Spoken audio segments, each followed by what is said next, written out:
சூரத்துத் தகாசுர் 102வது சூரா சூரத்துத் தகாசுர். أعوذ بالله من الشيطان الرجيم. بسم الله الرحمن الرحيم. சூராவுடைய முதல் வசனத்திலே அத்தகாசுர் என்று இடம்பெற்றிருப்பதனால் இதற்கு பெயர் சூரத்துத் தகாசுர். அத்தகாசுர் என்று சொன்னால் அதிகம் வைத்துக் கொண்டு பெருமை அடைதல், அதிகம் வேண்டும் வேண்டும் என்று பேராசை கொள்ளுதல் என்று பொருள். அத்தகாசுர்.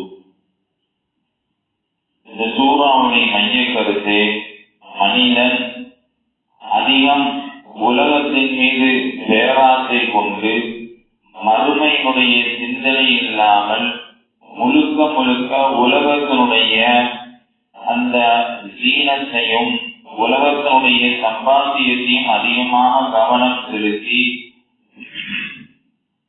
மறுமையை முழுமையாக மறந்து வாழ்ந்து மரணிக்கும் வரை அவ்வாறே மரணித்து விடுகிறானே, அந்த மனிதனுக்கான எச்சரிக்கையாக இந்த சூரா சொல்லப்பட்டிருக்கிறது. பிஸ்மில்லாஹிர்ரஹ்மானிர்ரஹீம். அல்ஹாகுமுத் தகாசுர். அல்ஹா அப்படின்னா மறக்கடிக்க செய்தது, அல்ஹா திசை திருப்பியது, உங்களுடைய கவனத்தை திருப்பியது.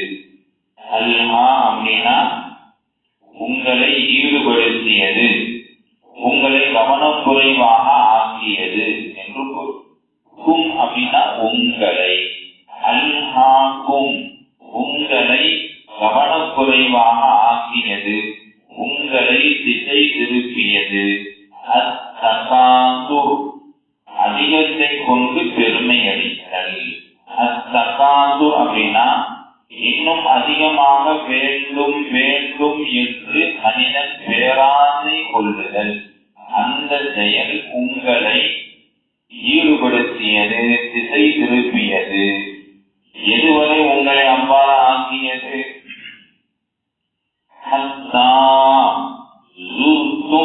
நீங்கள் சந்திக்கும் வரை. அத்தானா வரை, அதுவரை அப்படிங்கிற பொருள். சுருத்தும் நீங்கள் சந்திக்கும் வரை. அல் மகாபிர் கபறுகளை, கபர்னா சிங்குலர், அல் மகாபிர் புளூரல்.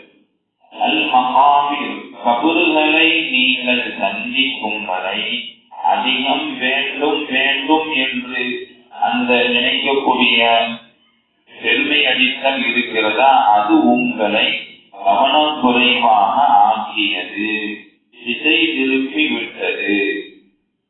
நீங்கள் புதைக்குழிகளை சந்திக்கின்ற வரை செல்வம், சொத்து, பதவியின் அதிகத்தை கொண்டு பெருமை அடித்தல் அவற்றை அடைவதில் உங்களை ஈடுபடுத்தியது. ஆகவே அது உங்களை அல்லாஹ்வை மறக்க செய்தது.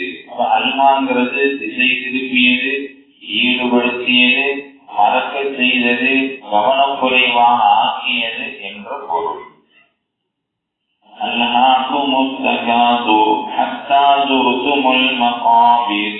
நீங்கள் கபறுகளை சந்திக்கும் வரை உங்களை அதிகம் வேண்டும் வேண்டும் என்கிற அந்த பேராசை அல்லாஹ்வை விட்டும் திசை திருப்பி விட்டது. அப்ப மனிதனுடைய இயற்கையான மனிதன், பெரும்பாலான மனிதர்கள் செயல்படக்கூடிய ஒரு யதார்த்தத்தை அல்லாஹ் இந்த சூறாவுல சொல்லி காட்டி ஆரம்பிக்கிறான். கல்லா சௌஃப தஅலமூன்.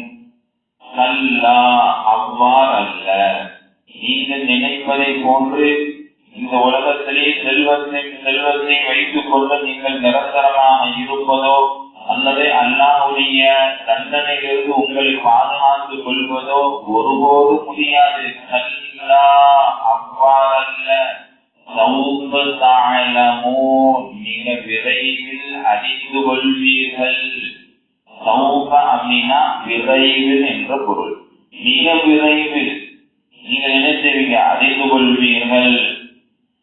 ثم كلا سوف تعلمون. பிறகு அவ்வாறு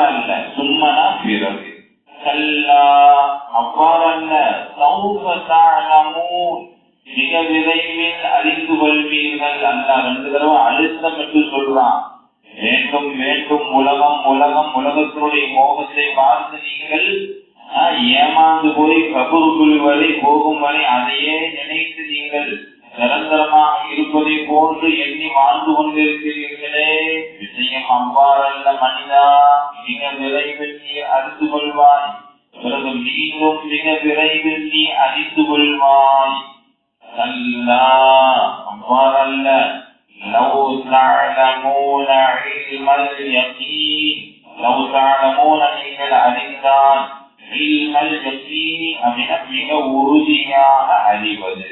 யகீன் அப்படின்னா உறுதியாக, இல்மல் யகீன் மிக உறுதியாக அறிவது. அந்த அதை பற்றி, மறுமையை பற்றி, மறுமையினுடைய வேதனை பற்றி, அல்லாஹ்வுடைய பிடியை பற்றி நீங்கள் என்ன செய்வீர்கள்? அறிந்து கொள்வீர்கள். அவ்வாறு அல்ல, நீங்கள் மறுமையை மிக உறுதியாக அறிந்தால் அதற்கான தயாரிப்பை மறக்க மாட்டீர்கள்.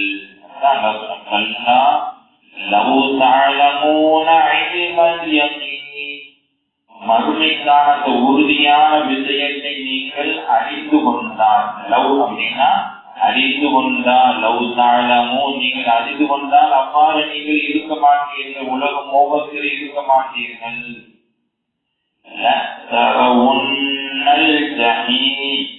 அப்படின்னா திட்டமாக, நிச்சயமாக, நிச்சயம் நீங்கள் சந்திப்பீர்கள், பார்ப்பீர்கள்.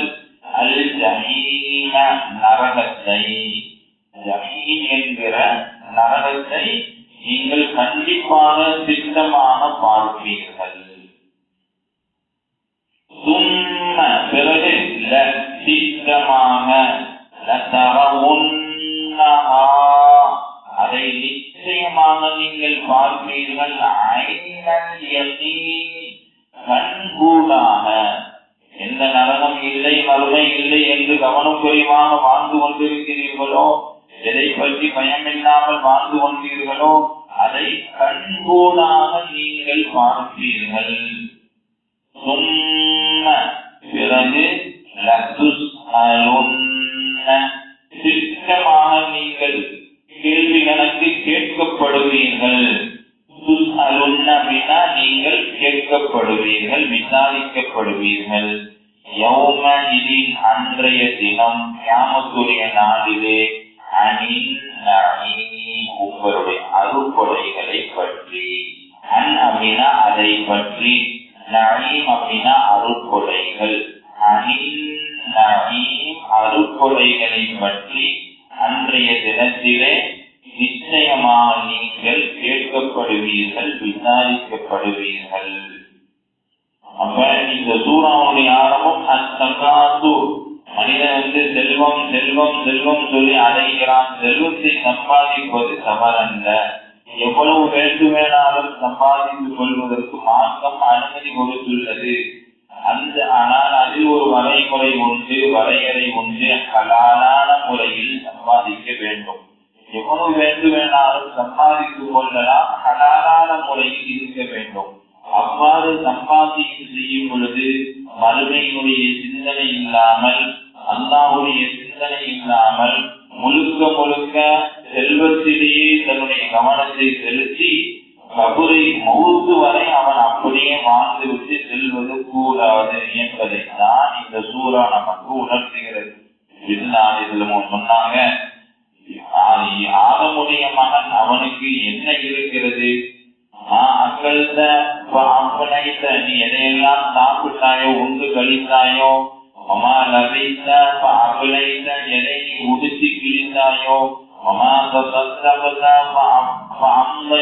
எதை நீ சதகா கொடுத்து வைத்துக் கொண்டாயோ, அதுதான் உனக்குரிய செல்வம்.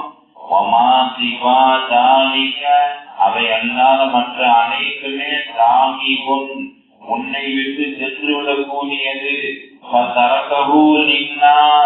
நீ மனிதனுக்காக அவைகளை விட்டு விட்டு சென்று விடுவாய். உனக்கு என்ன இருக்குது?